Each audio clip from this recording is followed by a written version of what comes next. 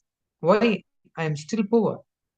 Why means you put all the wealth you earned in a huge bungalow. Logically handle each why. Please start now to internalizing this.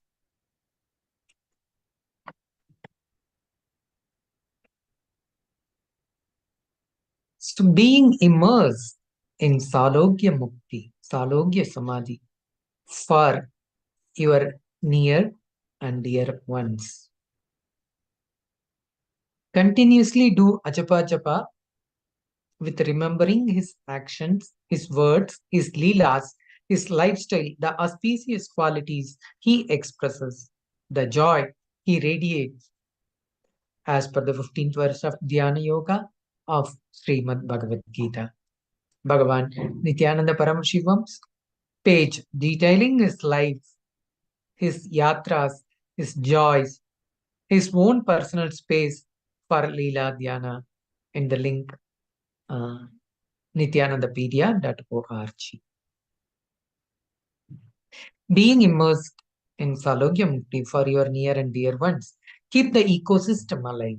The ways you can be part of the Paramashiva's mission to revive the enlightened ecosystem on the planet Earth, the KAILASA ecosystem. Learn about the glory of Hinduism, how KAILASA brings an end to 2000-year persecution on enlightened civilization and education.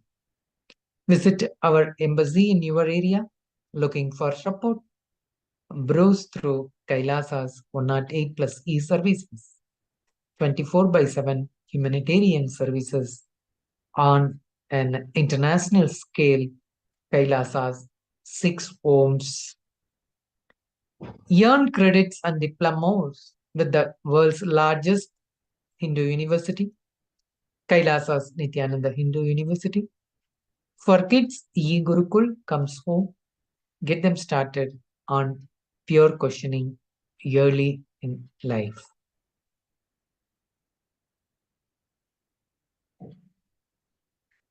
So with this, we are coming to the conclusion of this session. Now we'll move to the power manifestation session now.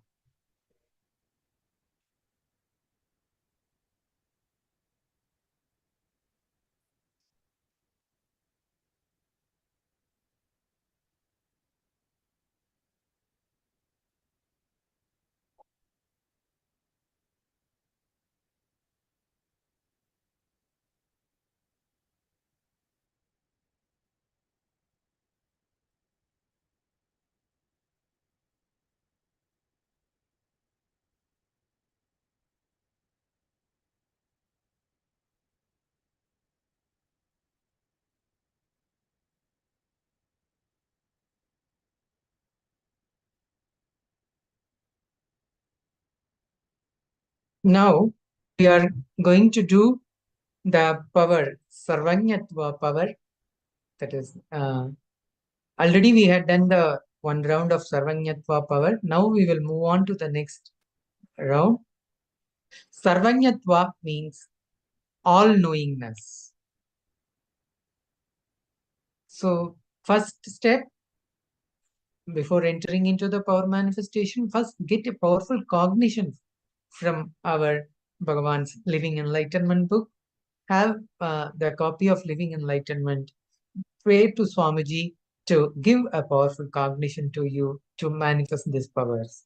First, pray to him and open any one of the page of the living enlightenment. You will get the powerful cognition there. Let us do it now.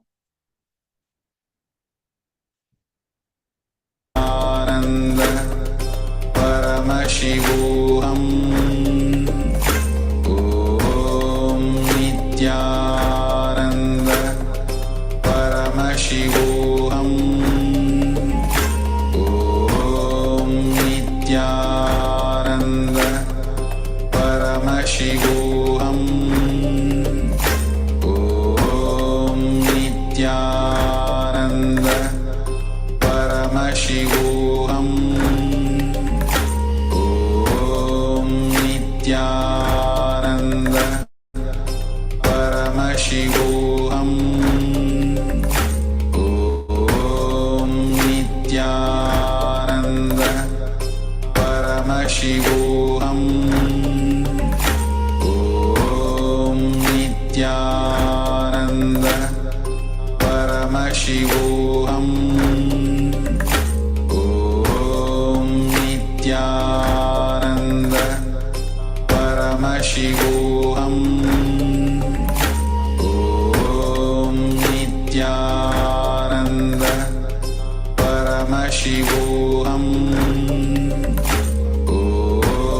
Nithyananda Paramashivoham Om Nithyananda Paramashivoham Om Nithyananda Paramashivoham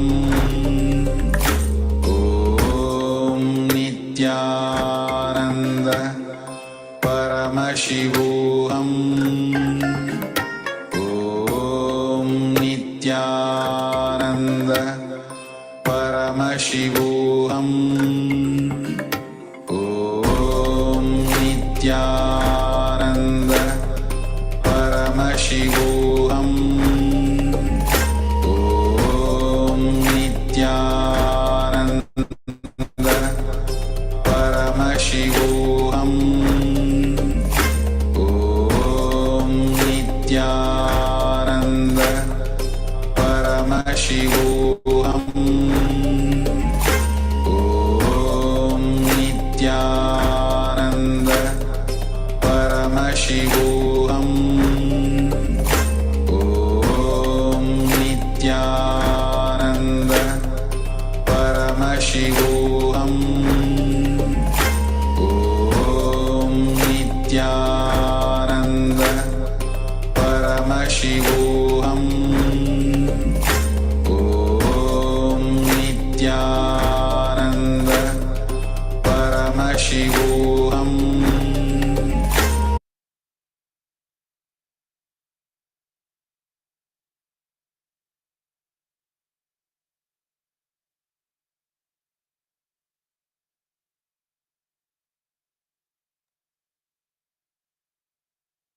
Yes, with this, now we are going to enter into the power manifestation now. First thing, you all have the powerful cognition from the Living Enlightenment book, and now you can switch on your camera and you can start the video recording before manifesting this power. Here, Acharya will show you in the monitor the page of the book. Now, through the third eye, by connecting with our Swamiji and be in oneness with our Swamiji, you are going to manifest this Sarvanyatma power through the third eye. You are going to read the words and you are going to share that thing, what is revealed by Swamiji to you in the Zoom chat, and you can also share it in the social media. So now Acharya is going to project the slide now. Scan page number 88. That is 108 truths of the yoga of enlightenment. So in this book, you are going to scan this page